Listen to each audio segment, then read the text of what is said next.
Bem, meus amigos, muitíssimo boa tarde e bem-vindos a essa que é a penúltima palestra do segundo dia de eventos aqui da Semana da Física. Agradeço novamente a presença de todos e todas e o nosso palestrante é o professor Fernando Parício, que possui mestrado e bacharelado em Física pela UFPE e doutorado em Física pela Unicamp e é professor do mesmo departamento da UFPE desde 2009.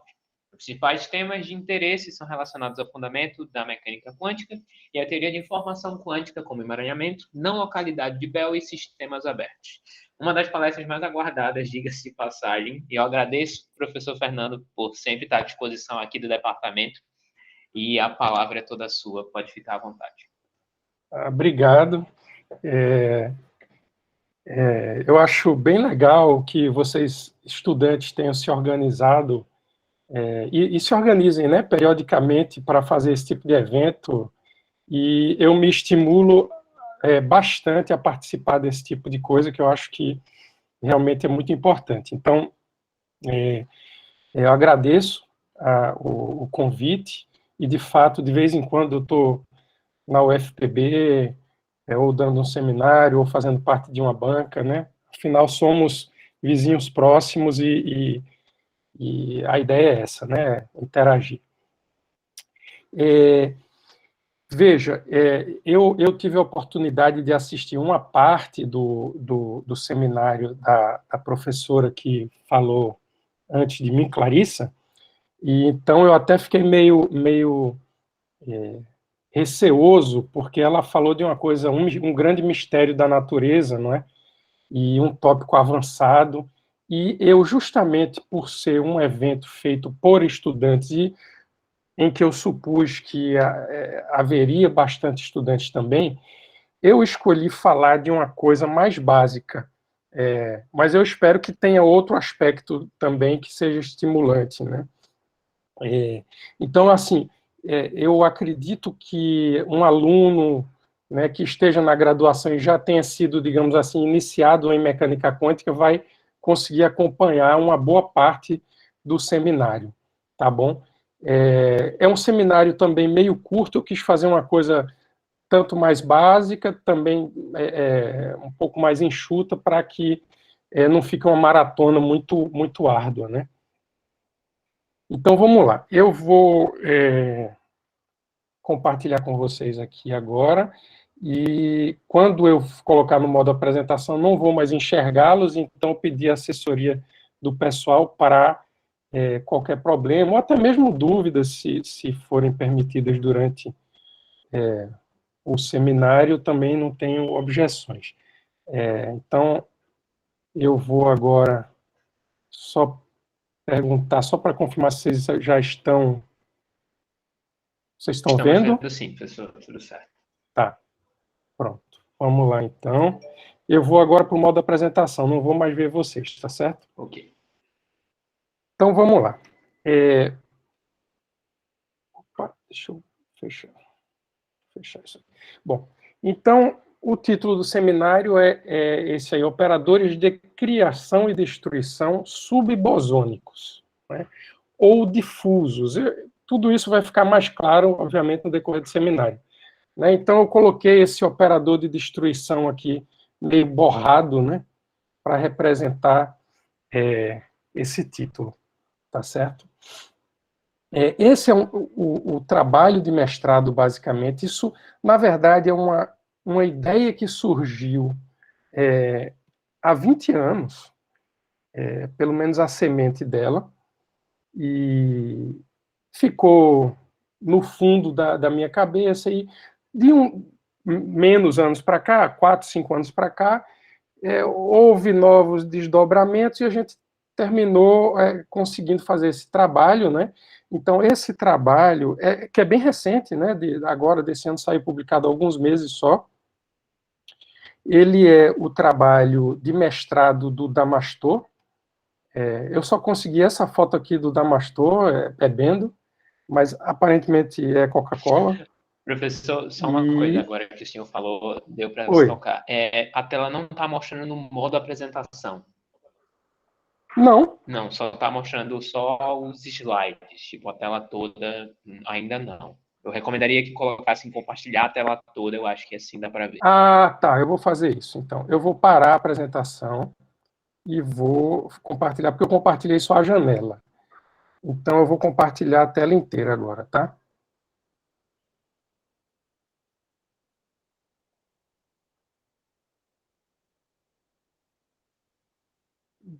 Vê se agora melhorou, por favor.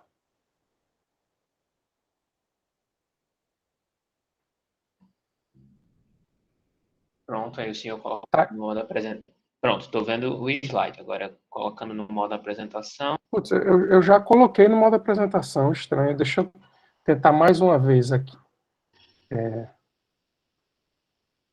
Vamos lá. Tela inteira.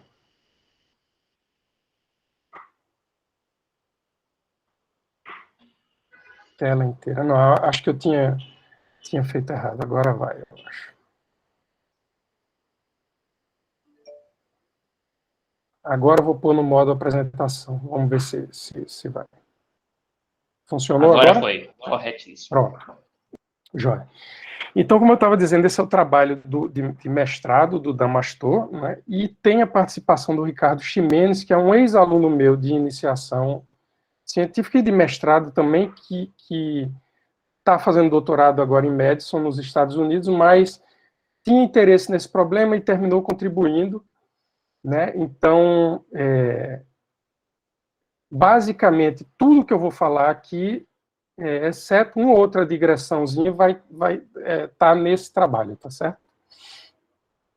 Bom, então, como eu disse, né, vai ser bem diferente no sentido de que vocês acabaram de ver uma palestra com coisas bastante avançadas, né? E aqui eu vou falar de coisas mais elementares, mas às vezes é engraçado você ver que mesmo as coisas mais elementares têm coisas, tem aspectos não tão explorados, né? Então, bem, eu vou começar falando de operadores no espaço de fase, né? Ou seja, operadores que envolvam, né, o operador Q e o operador Q, posição e momento, né? E vocês sabem que essas grandezas, quando são olhadas na mecânica quântica, elas têm o status de observáveis, né, de operadores, e que elas satisfazem uma relação de comutação dita canônica, né, que é essa aqui, o comutador de Q e P é IH cortado, né? Então, todo mundo que teve algum contato com a mecânica quântica possivelmente viu isso aí.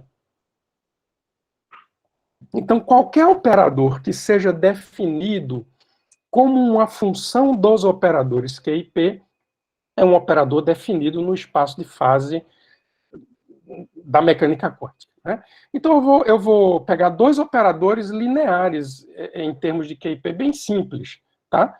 Eu vou pegar um operador A, que eu vou dizer que ou seja, são combinações lineares de Q e P, diferentes, porque aqui eu tenho alfa, aqui eu tenho alfa', aqui eu tenho beta, aqui eu tenho beta', definindo os operadores A e A', tá?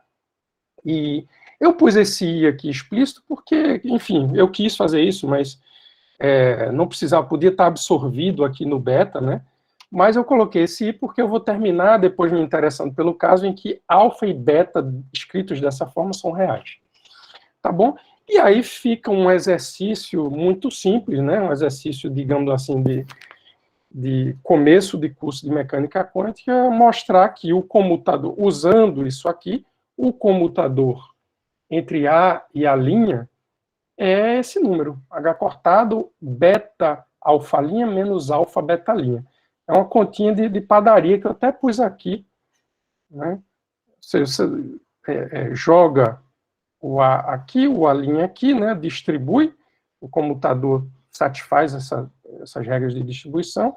Então você fica com alfa, alfa', comutador de Q com Q, que é zero porque é o mesmo operador. Aí tem termo cruzado, né? Alfa com I, beta', que está aqui, ó, Q com P, que é IH cortado, aqui é trocado, P com Q dá menos IH cortado, e aqui dá zero, e você chega muito facilmente nesse resultado dos comutadores para esses operadores aqui genéricos, tá certo? Então, eu simplesmente defini duas combinações lineares distintas de Q e P e calculei o comutador delas. Não tem nada demais, né? Agora, aqueles resultados são válidos para qualquer alfa e qualquer beta, e qualquer alfa-linha e qualquer beta-linha, né? Então, em particular, eles são válidos para essa escolha aqui. Eu vou dizer que o meu alfa é 1 sobre raiz de 2, só por uma conveniência, sobre essa constante. Aqui o beta é essa constante em cima dividido por raiz de 2 h cortado. E eu vou dizer que esse h cortado é uma constante que tem, né, raiz de... Desculpe, que esse b é uma constante que tem raiz de h cortado aqui dividido por m ômega. Mas que m? Você não falou de partícula nenhuma, não falou de... Que ômega é esse? A frequência é um oscilador harmônico que você está falando? Bom, normalmente, quando a gente faz isso em mecânica quântica, sim. Né? Mas, por enquanto, eu vou pedir para vocês simplesmente considerarem que isso é uma constante que tem a ver com a raiz quadrada de h cortado dividido por uma constante que tem dimensão de massa e outra constante que tem dimensão de inverso do tempo. Eu ainda não quero dizer que isso tem a ver com oscilador harmônico, tá bom? Então, novamente, eu escrevi aquele meu A com esse alfa e esse beta, vira isso aqui. De fato, se você estiver falando que tem uma partícula quântica submetida a um potencial harmônico de frequência ômega e a partícula tem massa m, de fato, esta combinação linear de Q e P, que eu estava chamando de A maiúsculo, vira o operador de destruição. Eu coloquei esse ômega aqui só para explicitar que é associado a um oscilador harmônico simples de frequência ômega. Tá bom? Então, mas veja, é um ponto um pouco sutil, né? Então, é isso que eu quero ilustrar. Tem coisas muito fáceis, né? Mas que têm sutilezas. Então, eu posso definir esse operador sem necessariamente eu ter uma partícula que está submetida a um potencial harmônico.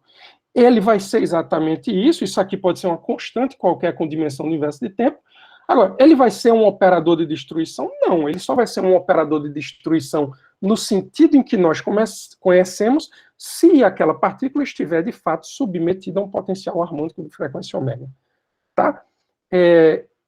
Então, eu simplesmente dei um nome mais complicado ao alfa e beta e disse, olha, de fato, se eu estivesse falando de um oscilador harmônico, esse aqui era o operador de destruição. Eu posso fazer a mesma história para o outro operador, o A', né, e dizer que o meu alfa' é 1 sobre raiz de 2 B', o meu beta' é um B' sobre raiz de 2 H cortado, com o B' igual a H cortado sobre M ômega'. E aí, o meu A' vira um operador de destruição, pelo menos formalmente, associado a um oscilador harmônico de outra frequência, ômega'. Tá bom, gente? Se vocês não estiverem entendendo, se tiver alguma dúvida, alguma coisa, eu preferia até que vocês falassem no decorrer da pesquisa, da palestra. Então, eu pego, tá? Eu simplesmente dei um nome àquele alfa, beta, alfa', beta', e agora eu pego aquele resultado geral do meu comutador e uso esses caras com alfa', beta', alfa e beta definido em termos dessas coisas, um com ômega, outro com ômega'. E aí você pode calcular o comutador, que agora vai ser do operador supostamente de destruição associado a um oscilador de frequência ômega, com o operador de destruição associado a uma frequência ômega'. Jogo aqui e, novamente, é uma continha simples de mostrar este resultado. De que o comutador de A associado a um ômega, a uma constante com o inverso do tempo de um certo valor, e o A de ômega', uma outra constante de inverso do tempo, é igual a isso aqui. Tá? Todo seminário tem também uma historinha pessoal por trás, né? Quer dizer, às vezes ela fica implícita, às vezes a pessoa comenta, né? Mas todo seminário tem uma historinha pessoal. Então, 20 anos atrás, eu estava tinha um ano de doutorado, né, na Unicamp, e o meu doutorado foi todo sobre física semiclássica envolvendo estados coerentes. Então, tinha muito a ver com esses operadores e tal, e eu, mexendo com isso, cheguei nesta relação aqui em torno de 2002, em torno de 20 anos atrás, lá na Unicamp ainda, e achei ela muito curiosa, porque eu nunca tinha visto essa relação em nenhum livro, né? E faz sentido, porque normalmente você fala desses operadores quando você está tratando de um oscilador harmônico simples. E se você está tratando de um oscilador harmônico simples, ou ele tem frequência ômega, ou ele tem frequência omegalina. Não faz, nesse ponto de vista, não faz muito sentido falar no comutador em um operador desse jeito, né? Porque ou o oscilador tem uma frequência ou tem outra. Né? Então, é por essa razão que nunca apareceu. Porém, ela não está errada. Né? Formalmente, ela está correta. É uma relação de comutação entre dois operadores que são combinações lineares de Q e P. Pronto. Né? Eu achei curioso, né? Inclusive, todos os parâmetros somem, só ficam as frequências, e nessa forma simétrica bonitinha. E eu achei curioso, deduzir umas outras relações, e isso terminou ficando guardado, né, na gaveta aí mais de uma década. Né? Então, depois de muito tempo, surgiram outros desenvolvimentos. Eu esqueci que eu tinha colocado esse slide aqui pelo seguinte. Ai, desculpa. Pelo seguinte, por que essa relação é curiosa para quem olha? Não só porque ela nunca apareceu num livro, num artigo, e também pelo seguinte: e aí na UFPB muita gente, né, estuda teoria quântica de campos, pode até ter olhado isso, mas isso está estranho. Porque até onde eu sei, se você está falando de frequências distintas, ou seja, modos distintos, né, esse comutador é zero. Né? Porque você tem, ou seja, essa relação parece meio contraditória com a teoria quântica de campos, que diz algo assim. Isso aqui, por exemplo, não está escrito, porque eu peguei da Wikipedia essa equaçãozinha aqui de baixo, tá? Aqui é o número de onda, ou seja, ele está diretamente associado com ômega, tá? Então, o A de um modo, aqui é o A d'H, mas com o A também, né, seria uma relação parecida, né? Se fosse com o A sem nada, seria zero. Como é com a adaga de outro modo, está aqui um delta. Esse cara só é diferente de zero quando o modo é o mesmo. Tá? Então, isso aqui está errado, então, qual é a diferença? Veja. Então, eu quero deixar claro desde o começo que é o seguinte: estes dois caras, lembre-se de onde eles vêm. Eles são combinações lineares de Q e P, né? Operadores que agem no mesmo espaço de Hilbert, num cenário de mecânica quântica bem elementar. Né? Então, o A de ômega e o A de ômega linha, com esses nomes sugestivos, né, eles atuam no mesmo espaço de Hilbert. Esses caras aqui são operadores de campo na chamada segunda quantização. E cada modo define um espaço de Hilbert diferente. Então, operadores que atuam em espaço de Hilbert diferente, trivialmente comutam. Né? Então, eu só queria explicar isso, porque pode doer nos olhos, né, olhar essa relação e não ver um delta de ômega omegalinha. Né? É porque eu não estou... Só um momentinho. Minha filha, por favor, não faça barulho. Olha, então é só para esclarecer que isso aqui é uma relação que vem da mecânica quântica elementar, né? Enquanto que aqui são operadores em segunda quantização, onde cada módulo define um espaço de Hilbert distinto. Tá certo? Porém, lá para o fim, a gente vai dar uma beliscada em teoria quântica de campos com as coisas que a gente vai obter aqui. Tá bom? Vamos lá, então. Só para deixar claro, então, a diferença formal de papel nesses dois casos, né? O que é que a gente está falando, né, quando a gente fala desses caras em mecânica quântica elementar. Um operador, eu tenho, aqui sim, eu tenho um potencial harmônico, tem uma partícula que está nesse segundo estado excitado, né? Aplicar o operador de destruição nesse contexto significa baixar um quantum de energia, né? Ela vai para o estado, primeiro estado excitado, tá? Em teoria quântica de campos, eu tenho vários modos, né? Por exemplo, rotulados por frequência, que é uma frequência, que outra, né? Quando eu aplico um operador de destruição, ele vem rotulado pelo módulo. Em que modo eu estou aplicando? Então, se é neste modo aqui eu tinha 5 partículas, eu passo a ter 4 excitações, 4 partículas, né, naquele modo. Nos outros modos não muda nada. Né? Então, são coisas distintas, intimamente associadas, tá certo? Mas distintas. Tá bom? Bom, então eu fiz essa digressão para fazer esse esclarecimento e vamos adiante. Vê só. Deixa eu voltar um pouquinho. Então, eu estou dizendo, aqui, eu vou voltar um pouquinho, tá? Opa, aqui. Ó, eu estou dizendo que eu consigo escrever A associado a um ômega, desse jeito, como uma função de Q e P. A mesma coisa vale para A de ômega linha. Então, eu tenho A de ômega linha, Q e P. E duas definições, né? Essa e a linha.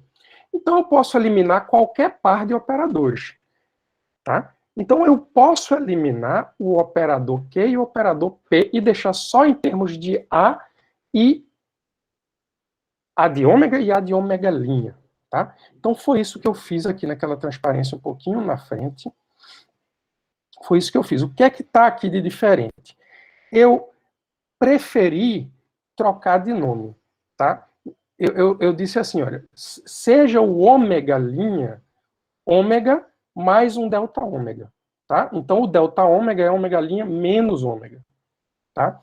Então, aqui eu simplesmente eliminei Q e P, tá? Das relações, daquelas relações simples, né?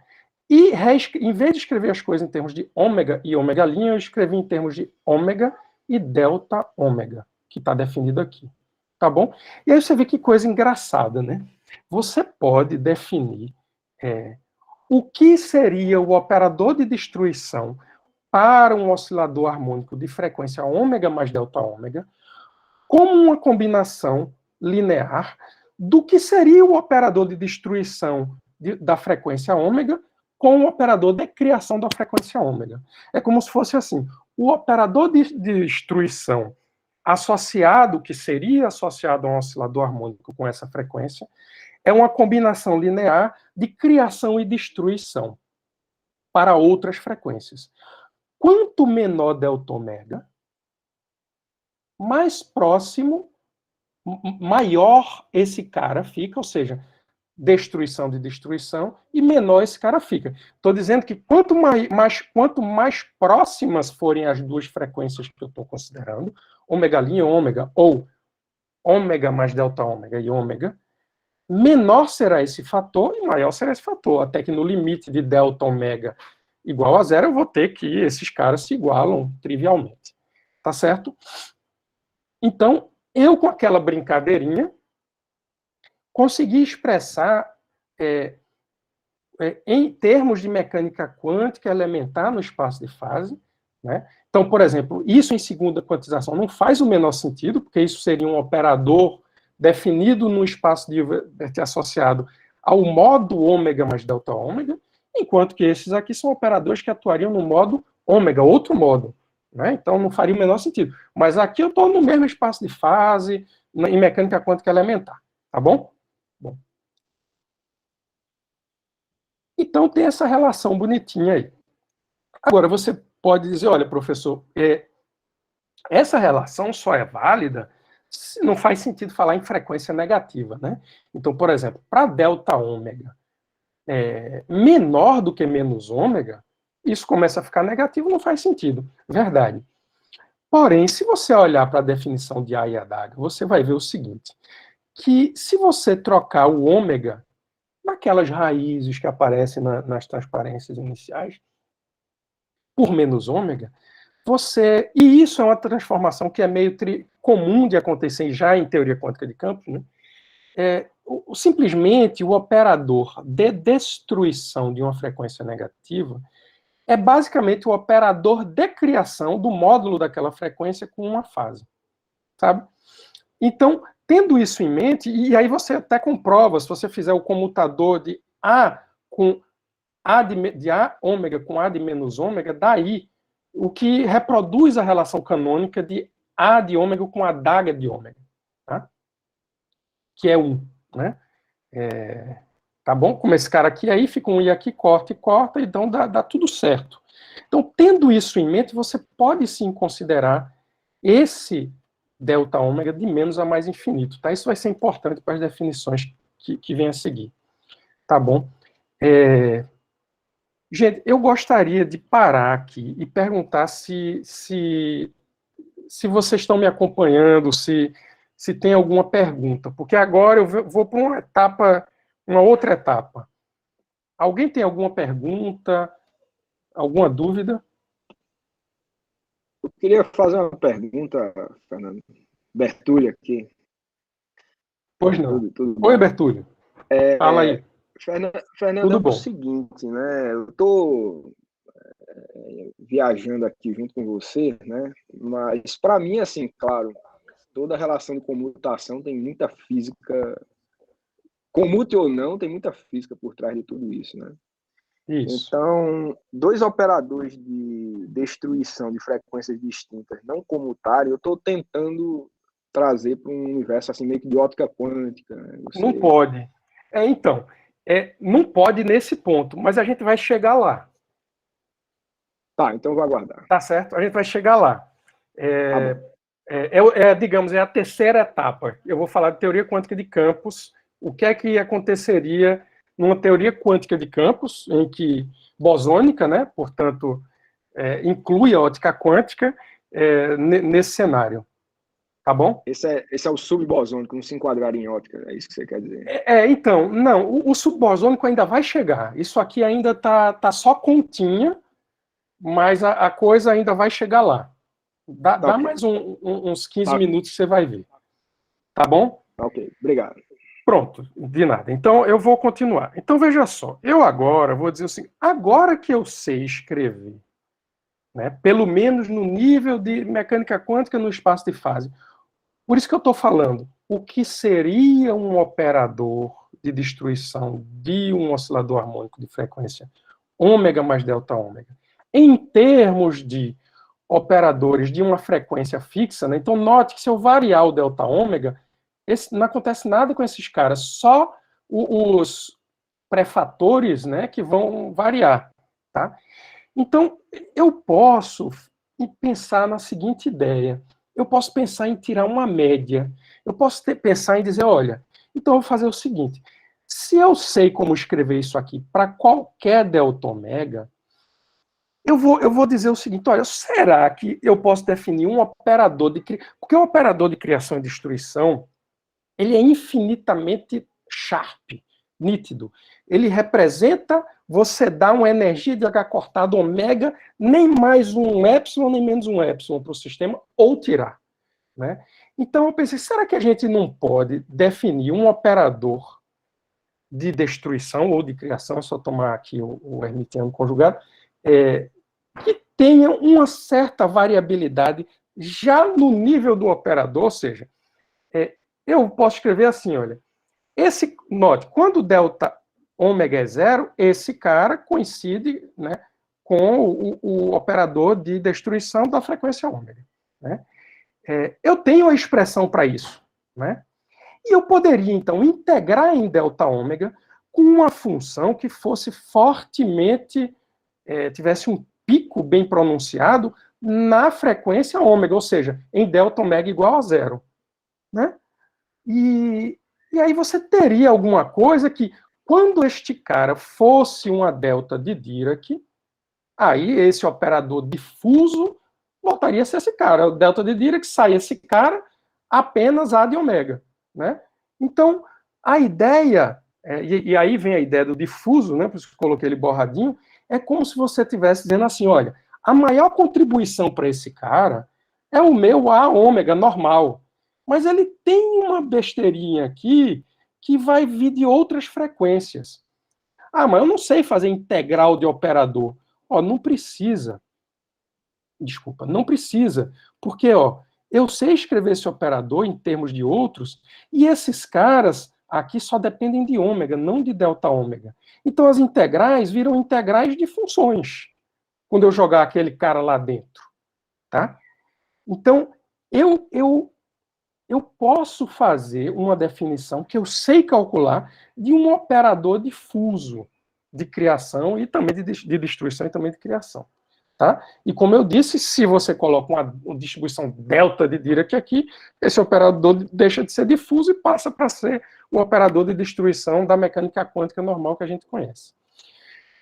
Pois bem, mas que função colocar aqui? Né? Eu boto uma gaussiana, eu ponho o quê? Né? A resposta é que eu não sei, mas uma coisa que eu achei que valia a pena levar em conta é isso aqui. Ó. Então, isso é outra digressão. Né? Veja, por que sistemas decaem? Né? Por que um átomo de hidrogênio, quando ele é excitado para ficar no primeiro, no segundo, esse estado excitado, ele não fica lá indefinidamente, ele rapidamente volta para o estado fundamental. Isso, se você levar em conta estritamente a equação de Schrödinger, é inesperado. Todos esses estados aqui têm um nome muito sugestivo, estados estacionários do átomo de hidrogênio, por exemplo.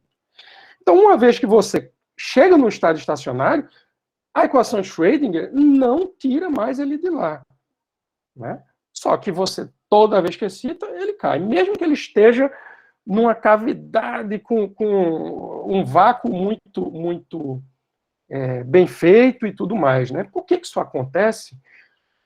Porque dizer que o átomo está isolado tem muito mais por trás do que se pode imaginar. Não é porque dizer que o átomo está isolado significa dizer que o átomo está no vácuo. E o vácuo não é o vazio. O vácuo é uma coisa muito misteriosa também e muito complicada até. Né? E, em particular, o vácuo do campo eletromagnético está lá, não tem como tirar. Não tem como tirar o vácuo e dizer, olha, agora é o vácuo filosófico. É o vácuo físico. Né? E o vácuo do campo eletromagnético tem flutuações que levam a esses decaimentos. Tá? Essas flutuações têm a ver com o fato, elas causam essas linhas que a gente calcula, né, como sendo uma energia específica, na verdade, terem uma certa largura de linha. Essa largura de linha pode ser olhada aqui nessa relação de certeza como um ΔE, e não mais um E que tem um ΔE igual a zero. Portanto, o ΔT, o tempo de vida desses estados, é finito e eles caem. Isso é uma maneira de ver, tá certo? O que acontece? Essa largura de linha, digamos assim, quando você tira tudo e só deixa o que não pode ser tirado, que é o vácuo, ela é lorentziana. Né? Ela é tão natural nesse sentido que ela é chamada de natural line shape. Né? Então, a minha primeira ideia foi, olha, eu vou usar aqui a largura de linha natural. É como se eu estivesse dizendo, olha, considere que o vácuo de outro campo está causando uma certa perda de nitidez no processo de criação e destruição, e eu vou dar uma forma lorentziana inspirado nisso que eu falei para vocês. Né? Então, vocês estão vendo que esse trabalho em particular é um certo exercício de imaginação, né? É um livre exercício da imaginação, claro, seguindo todo o rigor matemático, para ver o que é que a gente consegue ter de talvez algo fisicamente interessante. Né? Bom, isso aqui é a largura de linha, a largura meia altura da distribuição, esse gama, né? Na verdade, nada impede que eu tenha uma largura diferente para cada frequência central diferente. né, para cada ômega diferente. Tá? Então, eu vou fazer o quê? Eu defini meus operadores que não são sharps, né, fuzzy operators, se você quiser, difusos, né, e eu tenho este cara aqui, que foi aquela continha no espaço de fase que eu fiz, e eu tenho uma largura de linha que é um candidato natural para esse negócio. Então, jogando esses dois aqui, né, eu vou pular completamente a tecnicalidade e você consegue chegar em quem é esse operador aqui que resulta dessa ideia de fazer uma certa média, onde a frequência central tem uma grande contribuição, mas eu dou uma borradinha.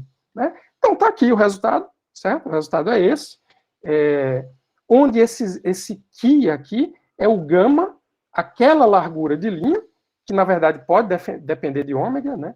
Dividido por 2 ômega, tá certo? E você chega numa relação de comutação que é isso aqui. É essa função onde eu explicitei agora que é função de ômega, né? Que é um resultado muito simplesinho, né? O que estimulou a gente. Então, claro, se a largura de linha for a 0, né? Isso aqui vai a 0 e eu tenho os operadores sharp normais, né?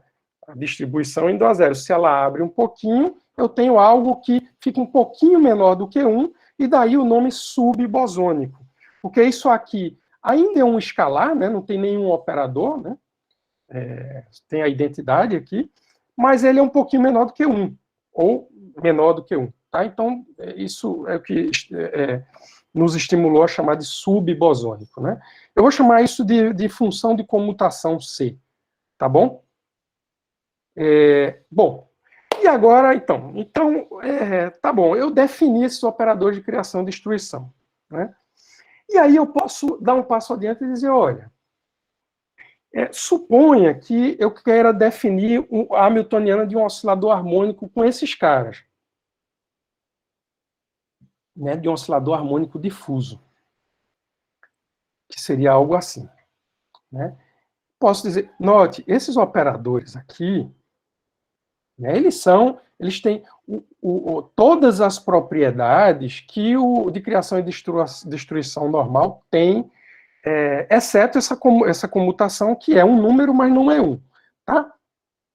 Então, se você vai para o oscilador harmônico simples, a hamiltoniana dele, em termos dos operadores de criação e destruição, sem ser os normais, tá? Fica assim. Você só consegue escrever ele como H cortado ômega adaga mais 1/2 depois de trocar isso aqui pelo comutador. Tá? Só que agora nosso comutador é outro, né? Então, ele fica escrito assim, ó. O oscilador harmônico escrito, a hamiltoniana de um oscilador harmônico difuso, ela é quase a do oscilador harmônico normal, em termos de A e adaga, só que aqui tem essa reescala no termo de ponto zero. Tá?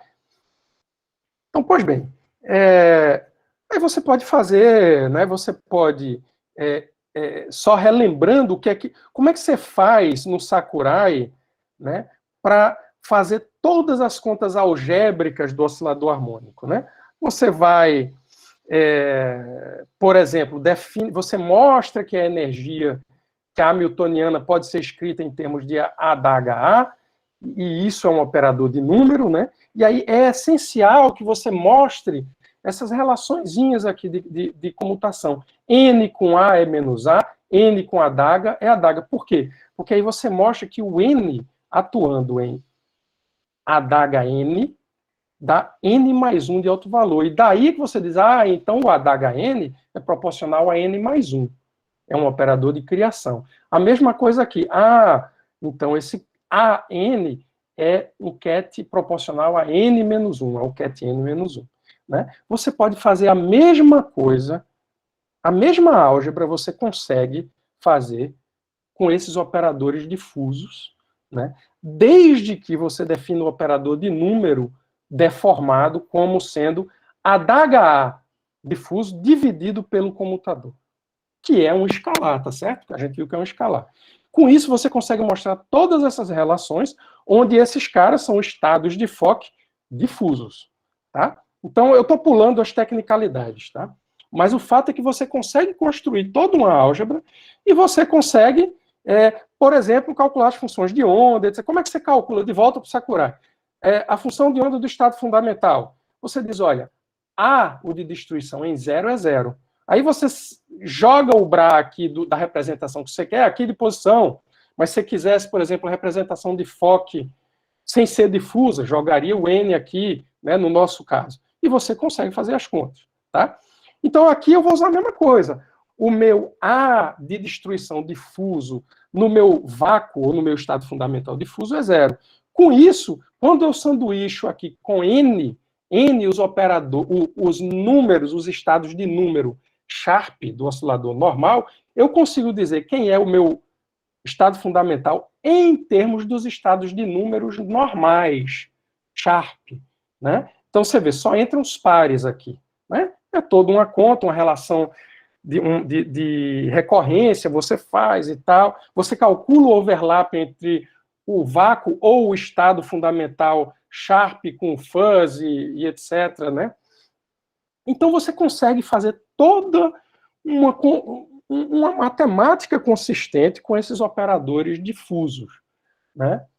E, inclusive, como eu disse, vê a função de onda. Está aqui, em preto é o estado fundamental do oscilador harmônico Sharp.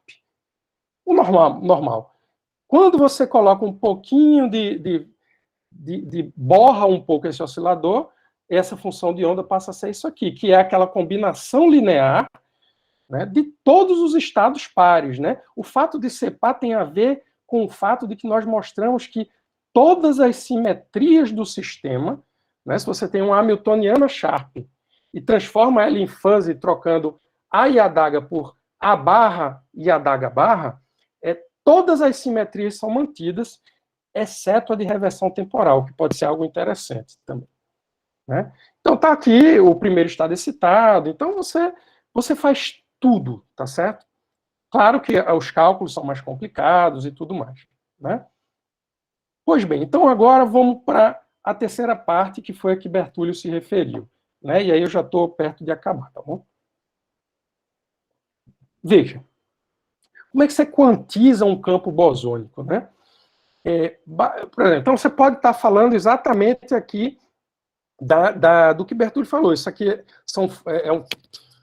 o campo eletromagnético, né? Você tem uma densidade de energia do campo eletromagnético que pode ser escrita em termos desses caras aqui, com uma soma aqui, onde esses caras são chamados quadraturas, né? E você está vendo que, quer dizer, aqui eu já coloquei os operadores, mas classicamente você pode escrever assim, né? Aí você quantiza canonicamente, as quadraturas P e Q viram operadores que formalmente têm o mesmo papel de Q e P no espaço de fase, relação de comutação canônica e tudo mais, né? Tá, o que é que acontece, então, se eu considero campos quase bosônicos, no sentido de que eu vou trocar, então, quer dizer, isso eu posso escrever, então, como H cortado ômega a da HA mais 1/2, né? Agora eu vou escrever assim, né? Eu vou dizer, olha, suponha que por alguma razão, sei lá, o vácuo de outro campo, ou algo, ou você está simplesmente querendo ver até onde esse formalismo lhe leva, né?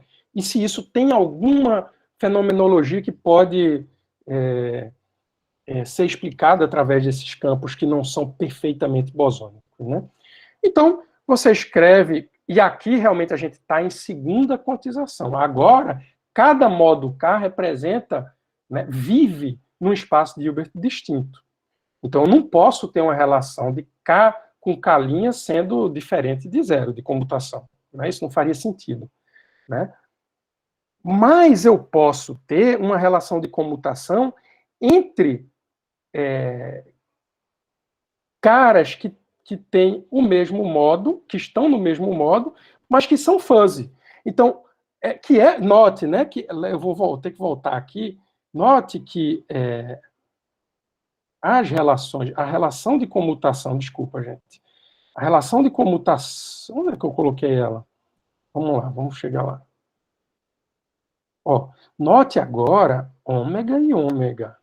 Por isso todo esse trabalho de definir a frequência central.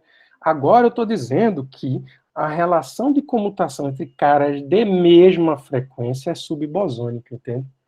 Então agora eu posso exportar isso para a teoria quântica de campos. Desculpa, eu devia ter dito isso, mas esqueci. Mas vamos adiante. Então agora eu posso dizer, tá, e se agora eu substituo por campos subbosônicos que satisfazem aquela relação de comutação, né? Aí eu tenho toda a estrutura matemática. Então, agora eu tenho um conjunto aqui. Então, por exemplo, se eu aplico, se eu quero falar de um estado excitado com N caras, N bósons ou quase bósons, no modo QJ-1, com N QJ bósons nesse modo, e assim vai, eu faço esse produtório de operadores de criação em cada módulo, né? E as excitações, né, ou seja, as partículas que aparecem, têm essa energia, né? A energia da excitação é isso aqui, né? Essa diferença aqui, tá certo? Que dá a função de comutação vezes h cortado ômega, tá bom? Então isso é muito interessante, porque você passa a ter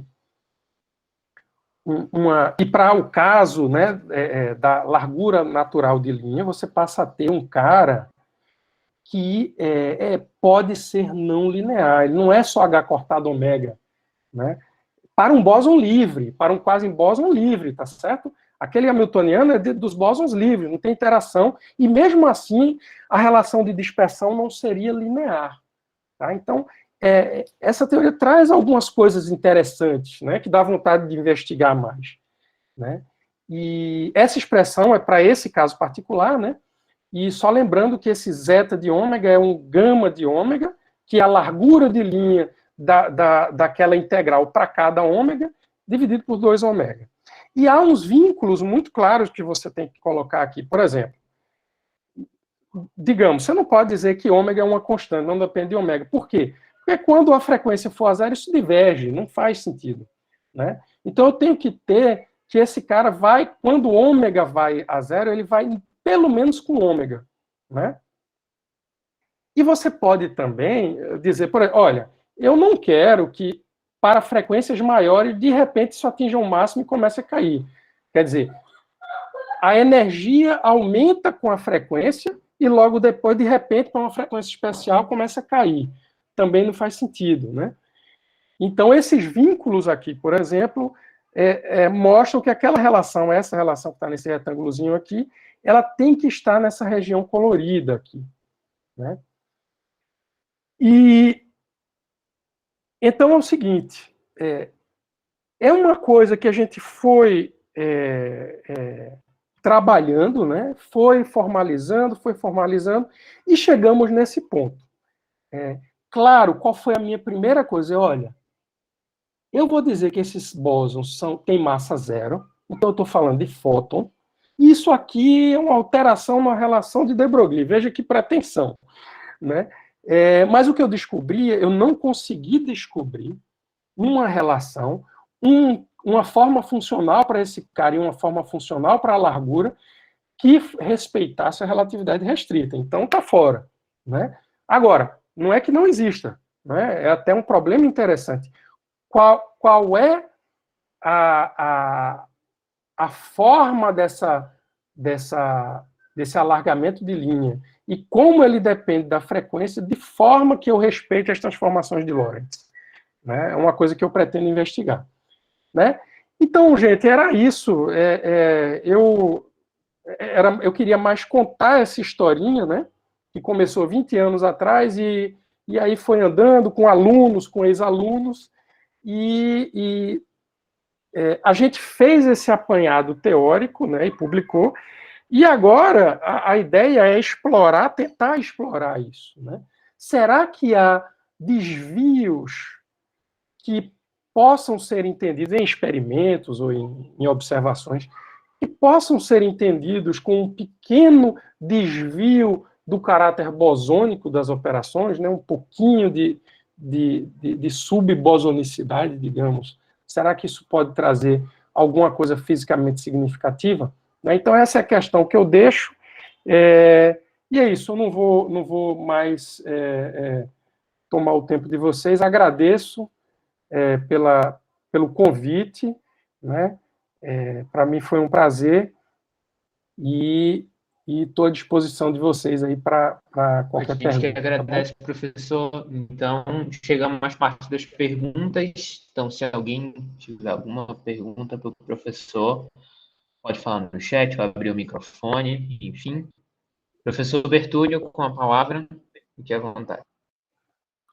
Oi, Bertúlio. Oi, Paris. É o seguinte, bem curioso, né? Eu acho que está todo mundo curioso em relação a como aplicar, né? Em que tipo de sistema. Uhum. Mas, assim, isso me lembra um pouco um trabalho que eu li há um tempo, que alguém estava questionando a regra de Born, por exemplo, se o quadrado, se é módulo de psi quadrado mesmo, ou não deveria ser um 2. Por que é ao quadrado, né? Inclusive tem experimentos, né, muito finos para interferência de ordem superior, né? Isso, e nunca acharam, né? Foi uma fenda tripla, tem até um Science testando com fenda tripla. Isso. Assim, então, nesse sentido, eu não sei se você já começou a pensar, se é uma das suas metas, um tipo de experimento, eu acho que seria muito interessante, uma proposta de ficar algum desvio nesse sentido. Eu não sei se você já pensou em algum cenário que isso poderia ser testado. Olha, a primeira coisa que eu pensei foi o seguinte: quando eu ainda estava pensando em fótons, pensei, olha, será que, ou de maneira mais geral, em campos bosônicos, será que... Porque você tem o seguinte, veja, aquela função C aparece justamente na energia do ponto zero, que é aquilo que explica a instabilidade dos átomos, o efeito Casimir, que é um seminário que vocês vão ver amanhã. Por outro lado, é aquilo que traz a discrepância absurda entre a constante cohomológica observada e a que ocorreria, né, se você integrasse essa energia de ponto zero do jeito que ela é. Então eu pensei, será que não dá para olhar para esses problemas cosmológicos e ver algo desse tipo? Mas aí o problema é que eu não consegui aplicar para bóson, pelo menos de massa zero, né? E aí eu parei por aí, né? Esse meu ex-estudante, que é o autor também desse artigo, o Ricardo Ximenes, ele está trabalhando com física de partículas lá nos Estados Unidos, e a gente tem conversado algumas possibilidades de continuar, né? Então, por exemplo, quando você pega uma hamiltoniana que tem simetria de reversão temporal e transforma ela numa hamiltoniana com operadores difusos, a simetria de reversão temporal se perde. Então, isso é uma outra coisa. Será que tem sistemas em que você esperaria ter essa simetria, ela é quebrada, e você poderia atribuir isso a um pouco de borrado nos operadores, né? Então, assim, eu ainda estou nesse estágio de pensar, e também, assim, de se vale a pena, porque tem que ter sempre uma análise né, você tem muitas coisas andando aí, né, e, enfim, eu estou ainda conversando para ver em que direção e se a gente vai para alguma direção com isso, né? Porque, como eu disse, isso foi mais um trabalho, assim, de livre exercício da imaginação, né, para ver até o que é que acontecia. Mas eu achei suficientemente interessante, né, para fazer uma publicação e pensar em continuidades, né? Então você viu que com todo aquele processo, você dizer, olha, agora eu vou definir operadores borrados, você passa a ter uma relação para operadores com a mesma frequência, aí beleza, aí você vai para a teoria quântica de campos, e aí você tem toda uma análise de campos subbosônicos, né? Por enquanto, campos teóricos, né? Quer dizer, possivelmente permanecerão assim, mas acho que vale a pena, sim, pensar em sistemas que não são exatamente bosônicos, mas quais seriam as primeiras correções que apareceriam, os fenômenos que apareceriam se você tivesse uma pequena fuga desse caráter de bosonicidade, né? Uma outra coisa interessante que a gente provou é que qualquer que sejam as distribuições tem que ser subbosônico, porque senão se você disser que esse comutador é maior do que 1, você tem uma inconsistência em termos de probabilidades mesmo, sabe? Mas é isso. Ainda não pensei em muito detalhe, não. Legal, mas muito, muito curioso, muito interessante. Parabéns aí para você e o estudante também. Professor, tem uma obrigado. pergunta no chat do Jefferson. E estou lendo ela aqui, né? Ainda estou confuso com relação ao que o senhor definiu como estados difusos. Deixa eu compartilhar aqui de novo. Ah, não, vocês estão vendo, né? Vocês ainda estão vendo minha apresentação? Estamos vendo, sim. Tá. Eu não vou colocar em modo apresentação, não, porque acho que não precisa mais. Veja, deixa eu responder ao Jefferson, né? Jefferson, veja só. Nesse começo, né, da apresentação, eu mostrei que eu podia brincar com Q e P, né, de forma a chegar nessa relaçãozinha formal aqui, né? E o que seria um operador de destruição para essa frequência em termos do que seria um operador de destruição e de criação para outra frequência, né? Tá tudo bem? Essa parte você tá ok com ela? Só para eu saber exatamente. Tá. Pronto. Então vamos lá. Então, feito isso, então me veio a ideia seguinte. Então, olha, se eu sei escrever um operador em termos de... É verdade. Se liga, parceiro, a formiguinha Hitler. Ou eu acho que alguém abriu... A formiga Hitler, velho. Já mutei, professor. Alguém abriu o microfone. Tá bom. Tá. Então, como eu disse, olha, eu sei escrever operador de qualquer frequência em termos de operadores de uma frequência fixa. Não é só eu fixo essa frequência como 1. Quero escrever a frequência 9, eu boto isso aqui 8. Quero escrever a frequência π, boto isso aqui π menos 1 e assim vai. Então me veio a cabeça, olha, se eu sei escrever um operador para uma frequência arbitrária, sempre variando os coeficientes de dois operadores de frequência fixa, eu posso definir uma integral. Acho que o senhor está se referindo à apresentação, né? Oi. Pode só compartilhar a tela de novo? Isso. Não, caiu, foi. Tá, deixa eu compartilhar. Vamos lá. Eu vou fazer só uma janela dessa vez. Sem problema, porque... não precisa mais do modo apresentação, aí tá tranquilo. Porque aí eu fico vendo vocês e o chat. Pronto, então, como eu consegui escrever isso aqui em termos daquela forma que eu mostrei anteriormente, né? E aí já fica mais claro já colocar aqui. Eu disse, bom, eu vou então fazer o seguinte, eu vou escrever esse cara como uma soma, né? Onde as contribuições para todos os delta ômega são pequenas, exceto quando ele é 0. Porque aí eu tenho quase o próprio A, mas não tenho exatamente o A, né? Então, eu vou colocar esse cara dentro de uma integral, tirar uma média, mas uma média ponderada, onde o peso para delta ômega igual a 0 é grande, né? Porque a forma desse cara é uma forma bem bicuda, né? Então, é isso que eu estou chamando, tá certo, Jefferson, de um operador difuso. É uma média sobre vários operadores de destruição para um contínuo de frequências, só que com a frequência central, ômega, contribuindo bastante. Deu para entender?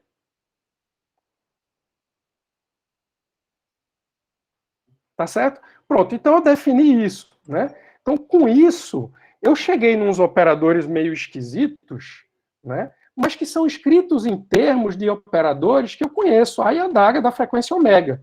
Eu estou dizendo, então, que meu operador difuso de destruição, ele é uma grande contribuição do operador de destruição comum, mais um pouquinho do operador de criação com esses coeficientes. E aí eu calculei o comutador, e aí o comutador para a mesma frequência, que deveria dar 1, deu algo que não é 1, mas que é um escalar, né? E aí numa primeira etapa, eu fui ver todo o formalismo que isso gerava, né? E aí, como é que você define... Isso aí, gente, tem outras álgebras deformadas, tá certo? Na literatura, que são usadas para muitas outras coisas, onde o comutador é até mais complexo, porque ele é outro operador, ele não é proporcional à identidade, sabe? Então, eu diria até que essa é a relação deformada de comutação mais simples que existe depois da canônica mesmo, né? E, a partir disso, eu fui para uma elaboração em teoria quântica de campos. Tá bom, Jefferson? Não sei se expliquei toda a sua dúvida, você me diz aí.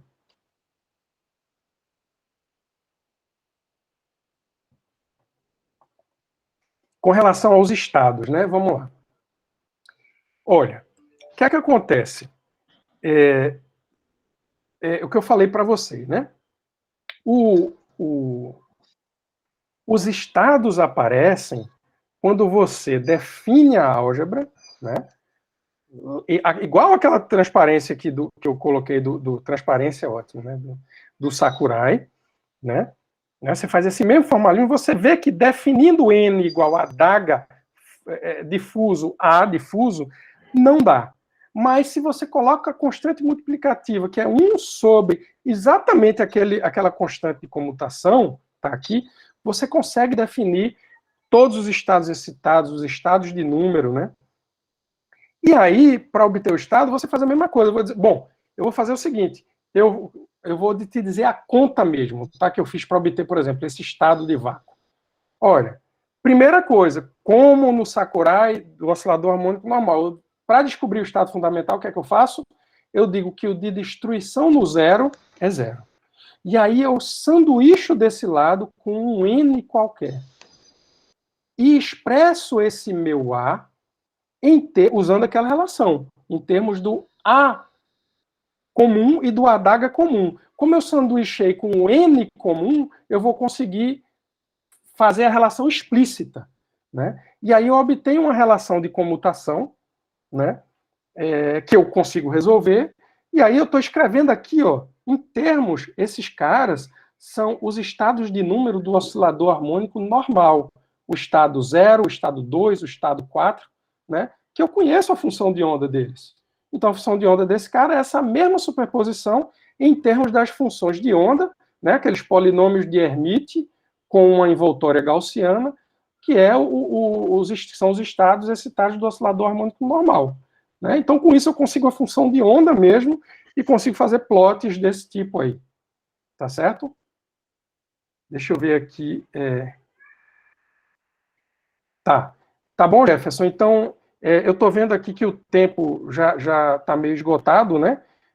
Vocês podem, qualquer coisa, me escrever, tá certo? Se tiverem mais dúvidas, que eu estou à disposição. A gente agradece realmente, professor, pelo seu tempo e pela apresentação. Reitero, mais do que bem-vindo para acompanhar tanto a próxima palestra, que vai ser a última do dia de hoje, como os demais dias. E, bem, seguindo a programação, só para a gravação. Tá,